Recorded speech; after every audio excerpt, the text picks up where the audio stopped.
Canadian Voice ACV. Today on this episode we're going to have a conversation with Mr. Izzeldinn Kojour, an artist from Sudan. He's a very accomplished artist and he's going to tell us a little bit, although he has so much work under his belt, he's going to tell us a little bit about his artwork, specifically that touches African life and African way of living, anything that's African. Welcome to our show, Mr. Izzeldinn. Thank you so much. I really appreciate your approach to know a little bit about Sudan, the greatest country, greatest peoples, the largest country in Africa, used to be the richest country with everything, including cultures and languages and diversity of all people coming from different places. They used to live different places and relations with art.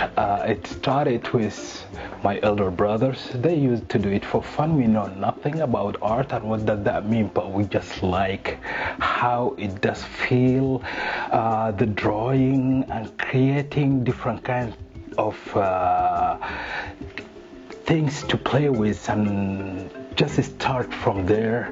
And when I got to school, I like the way they do writing. Like when I see like somebody who got like very nice kind of way of writing, it is very clear and very clean. I try to imitate them just to make my own kind of way of writing, and I love it. And every day just happy I knew something new about how I can make my alphabetic writings clear and clean, and all the time teachers just kind of appreciate that one. That means that's encouraged me to just continue those kind of things. So and also my elder brothers, they just draw things to make decoration at home. They always like do things with hand, and I've seen them and always just kind of try to make it similar to whatever, and we do compete about how we can make something look beautiful. Things we hang on the ceiling, things we can just show the other people, make a small car out of metal, paper, creation of all those kind of things. And we like colors. Thank you for my family. They will never say no for whatever has anything to do with the school. We ask them about all the materials and all those kinds. Even mom and dad, they didn't got enough educations, but they do appreciate everything that has to do with schooling, and that's part of where I am today. I like taking pictures. Just I bought a camera and then just go and take pictures of everything. We know nothing about the basic of taking pictures, but just go and take picture. It look nice, it doesn't look nice, and that times it does have that kind of predictions. We use the camera, we don't know how to adjust it, and the cameras, those with the film cameras, sometimes we just take the film for developing, and when they print it, the surprise come after that one. That's the beauty of knowing nothing about what the result's gonna be. Spend lots of time, we walk all around taking pictures, and I think that's the points guided me. The beginning, it's guided me to know more about it, and then I discover a place in Sudan just made for youth and children. They call it Youth and Children Palace.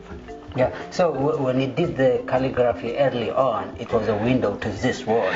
That's the place where I went to learn about photography, but I discovered there is more than photography. Yeah. I discovered there is calligraphy, there is drawing, there is painting, there is sculptures, and it's for free, and it is very, very, very nice environment. So I went down there to the class, and then I asked them, say, want to join? Oh yeah, you are too late. I said, you can join, but we cannot give you a certificate. I said, I just came to learn, I don't need a certificate. I got accepted. I went to the classes. At the end of the class, they got wonders what to do with me. because I was the top of the whole class. Anyway, they gave me kind of a pre-appreciation certificate and thank you for coming and all those kind of things that encouraged me to take drawing and calligraphy at the same time. Before I joined Sudan University, used to be Khartoum Polytechnic School of Fine Art. I joined it after I finished the course of calligraphy and drawing. Painting, we took a slight kind of classes for painting, but it's not kind of professions. We didn't spend enough time to know the basic of everything.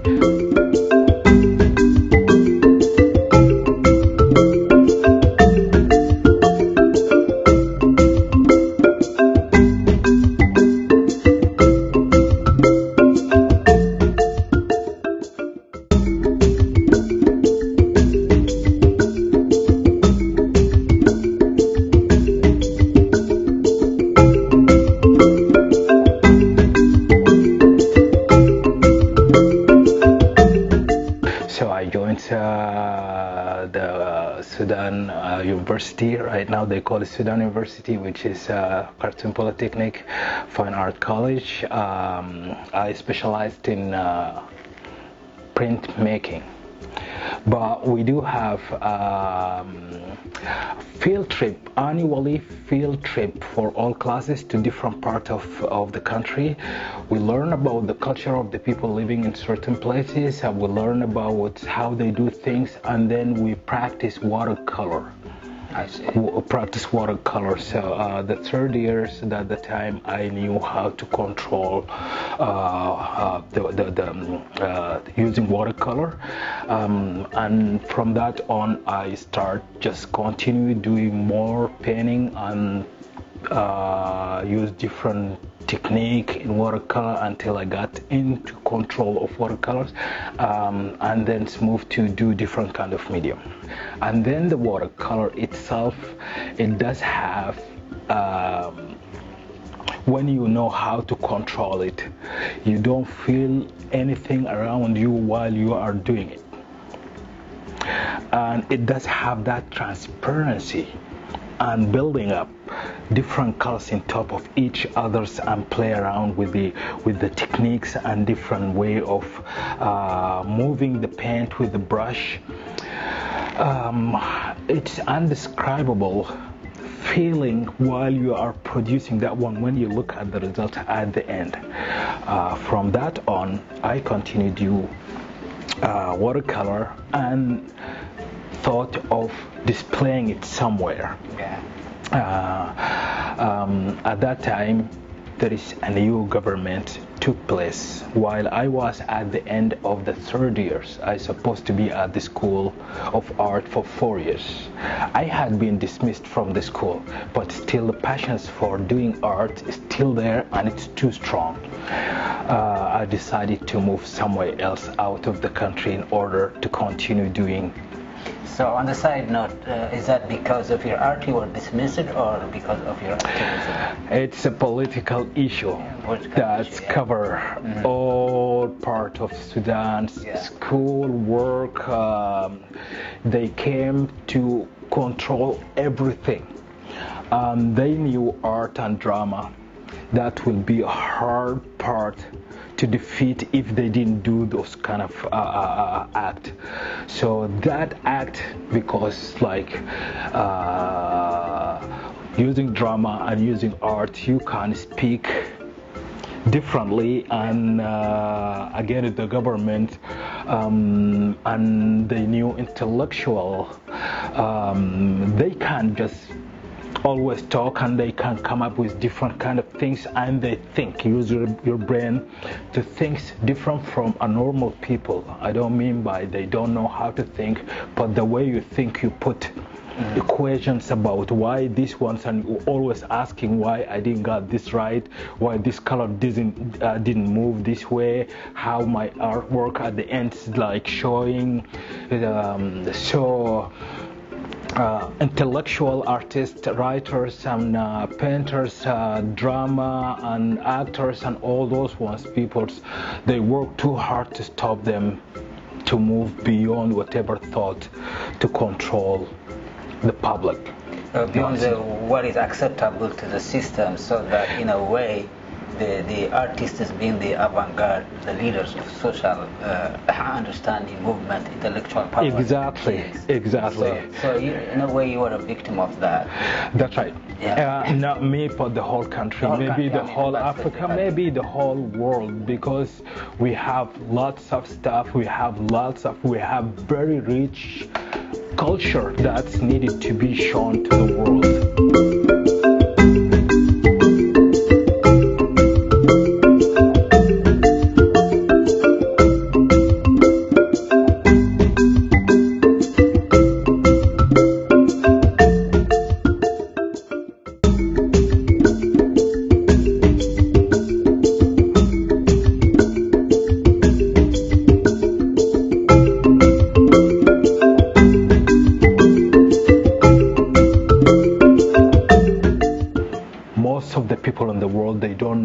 The resources of where the art starts from, the pigment, the paint, and the sculptures and the carving and all those kind of. Most of the people, they don't know.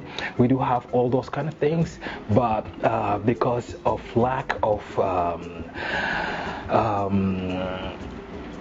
I cannot say media, but awareness and interactions with most African kind of cultures and how to represent ourselves. To know me, I have to show you something, and that's something which is reflected in our art, poet, and writings and activities wherever we are. From Sudan, I moved to Ethiopia, and that's the first place where I had an art show on a museum out of the country. That the first ones, because of my passion, that took me down there. From Ethiopia, I moved to Kenya, and that the place where we discovered, we showed, we taught how our cultures look like. We showed the people how to do it. Not all of them, but most of the people, even our neighbor country, they don't know about our cultures, and we were proud to display our work there, and they learned something about us through art, and that the only things could go down there because of the language barriers for drama to be displayed down there. But we established a very good name down there in Kenya, Uganda, and Tanzania, and still we do have my classmates, friends, artists from Sudan living down there, showing their artwork and the color, the cultures, and whatever related to political kind of things. They knew us through art. We became like ambassador to our country through beautiful colors rather than bad images that's shown on the media about what's taking place on my country. Yeah. So when you have traveled extensively in Ethiopia, Kenya, Uganda, like the countries you were telling me. And you went out of Sudan to Ethiopia, Kenya, and when you see your culture from far, how was it your perspective in terms of you seeing your culture from another place, and at the same time also how it relates with the culture of the host country you went to? My trip to those countries added more to my awareness. It is not only about my country. I felt in all those countries I belong to those people. I have to take them with my art. Now talking about African art, bigger name with the symbolistics and most of the I cannot cultural relations, but all the symbols, all the cultures of our neighbors' country, it is similar. And then I went to the history. It used to be one country by the name, like if we could use the name of today, it's a big country but being divided after the colonizations of different parts of Africa, but still we do have similar names, we do have similar way of eating, similar way of doing food, meeting each others, maybe using different kind of beauty kind of necklaces and way of dressing. So I got more aware about different kind of features and the way they practice everything in those kind of country, and I added up into my palette, especially when you see Ethiopian kind of umbrella colorful umbrellas, and the way they dress, the way they braid hairs, and then you go to Kenya, the way they put things, how they carry kids, how they carry things in the head, and all those kind of necklaces with Maasai, with Samburu kind of tribe kind of things, the colorful of the way they do things, the festivity and harvest time. So all those kind of things and different kind of wildlife, animals, and it's so many kind of things I cannot even describe all of them, but that's the beauty of all Africa. I put Sudan as the name, the place where I belong, but I discovered at the end I belong to everywhere.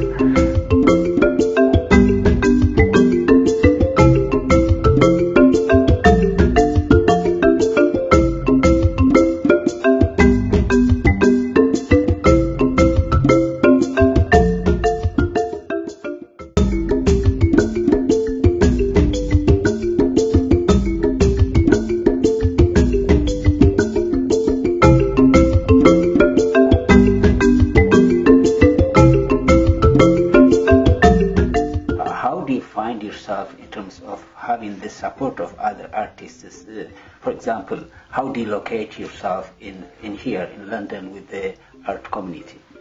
I don't know the reason, but still it is not easy to market, not to market yourself, but the type of art you show. I'm sticking to do an African to show my culture rather than creating an artwork to be sold. There is a difficulty down there. I want to tell them story about what we got. At the same time, I know it's kind of when they see my artwork first time, maybe second time, third time will be a normal for them. But when they see it for the first times, maybe the second time, the third times, because they are not familiar with such kind of type of art, it might take some time, similar to acceptance of others living in the community when they come from different places. It took some time until it became normal, similar to my art. Might not be kind of the ones they used to see, the way the ones they have seen before, so it might take some time, but at the end my message will pass, even if it is not completely, but at least they know the flavor of how we do art, and still we do have art, and it might not be exactly kind of the way they do expect, but still we do have lots of beauty. We have rich culture that's I can reflect it through my art. The other kind of issue with African art may be as generous, because we are few here, and it's kind of all the time just you want to make money, send to your mom, send to your dad, and they ask you because you live in heaven, the way they think. So you are living in heaven, so always they ask for different kind of things. So that's it, still to make the balance between doing your art and sending money back, and then materials. It's not cheap to buy, and space. What does that killing me? Space to do art.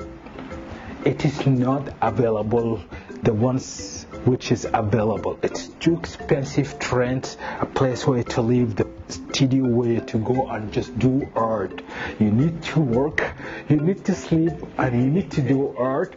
And no, it is too hard to sell at the same time. You have to give up one thing, or you try to make a balance.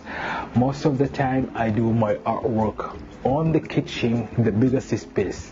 I got very simple way of life. No many chairs, there is no kind of kitchen table and all those kind of things. Very, very simple. All that's because I like my space for my artwork to see it from distance.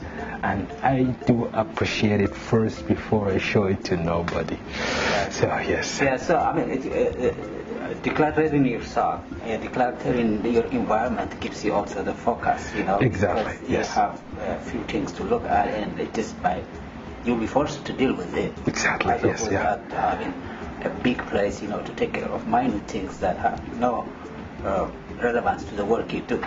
So all those ones depend of the experience. How long have I been doing those kind of arts? And sometimes there is some artwork I produce. It just kind of piece of me. I could see it moving somewhere. Always don't think about selling my artwork.